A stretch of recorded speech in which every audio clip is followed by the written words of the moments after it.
All right, let's jump right into the thick of it. We're dropping directly into the middle of the action today to look at the massive military escalation between the US and Iran.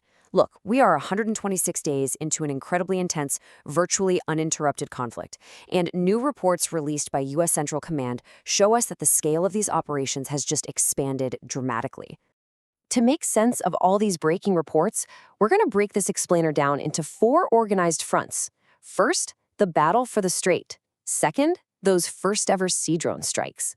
Third, the economic blockade. And finally, the wider global security threats. All right, part one, the battle for the Strait. Looking at the physical battlefield. Over 300. That is just a staggering number. We're talking about the amount of regime targets U.S. forces hit over a single weekend, which initiated a massive multi-round wave of strikes from American forces punching back in response to regional aggression.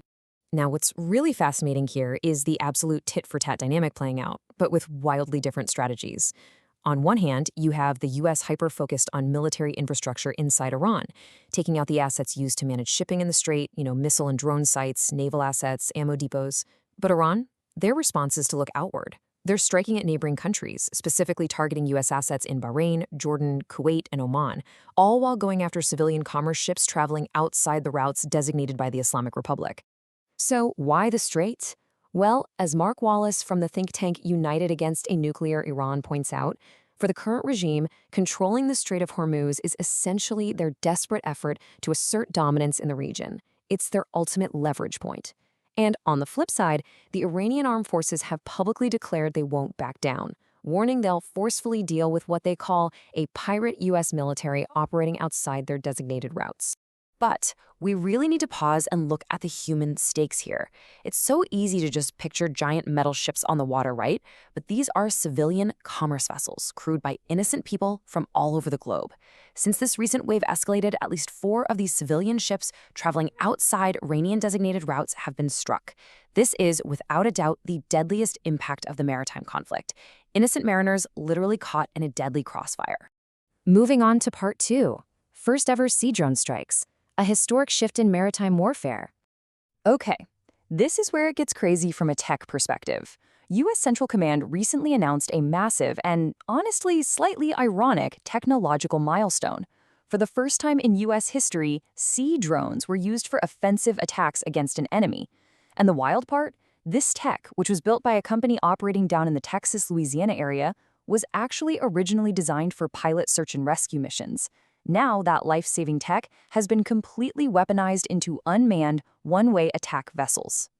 So what's the tactical advantage? Well, it's unprecedented precision with zero human risk. In their historic debut, these one-way sea drones successfully hit an enemy port, a ship repair facility, and get this, even targeted a submarine. It completely rewrites the risk calculation for the military, allowing them to hit high-value targets without putting a single pilot or sailor anywhere near the blast radius. Now for part 3, the economic blockade, examining the strategic economic war. Parallel to the physical strikes, we're seeing a fierce economic strategy being floated. Former President Donald Trump has proposed a plan where the U.S. fully secures the region, acting as the ultimate guardian of the straits. But, and this is a big but, he's demanding a 20% reimbursement from wealthy allied nations whose cargo ships directly benefit from this U.S.-provided security network. If we break down the mechanics of this reinstated Iranian blockade, it's highly targeted. The stated goal? Simple. Cut off supply and hit the regime right in the pocketbook, while keeping global commerce flowing for everyone else. To pull that off, the strategy strictly stops Iran's ships and its customers from entering or leaving, while actively protecting fair and open transit for literally every other country. So, what's the justification driving this aggressive economic pivot? Deep historical frustration. Proponents of this strategy point out that 47 years of diplomatic negotiations and deals have basically yielded nothing but a more powerful regime. So they argue the playbook has to officially shift away from the negotiating table to direct, heavy-handed economic and military pressure. Finally, part 4, wider global security threats, looking at the expanding threat perimeter. Because, let's be real, this conflict is no longer just confined to the Middle East. The threat perimeter is expanding fast. While sidestepping negotiations, Iran is reportedly rearming via Russia and China, and military commentators note these adversaries are allegedly providing targeting data for strikes on allied HQs. But the most alarming domestic threat? Reports show hundreds of drones sitting in Cuba, literally just 90 miles off the coast of Key West. In response, the U.S. is maintaining strict economic pressure on the Cuban regime to prevent a whole new front from opening up so close to American soil. And this global web of threats, it's hitting dangerously close to home. Following reports of an Iranian assassination plot against the former president, the U.S. Secret Service issued a statement confirming they are consuming massive amounts of global intelligence to execute their protective operations. Think about this. Recent media leaks about Air Force One's specific capabilities actually forced the Secret Service to switch to backup aircraft just to ensure the president's safety. That's how high the stakes are right now. Which brings us to the ultimate question. As we wrap up this explainer, we have to look at this unprecedented convergence. First ever sea drone strikes, targeted economic blockades, and a threat web stretching from the Middle East to our own backyard in the Caribbean.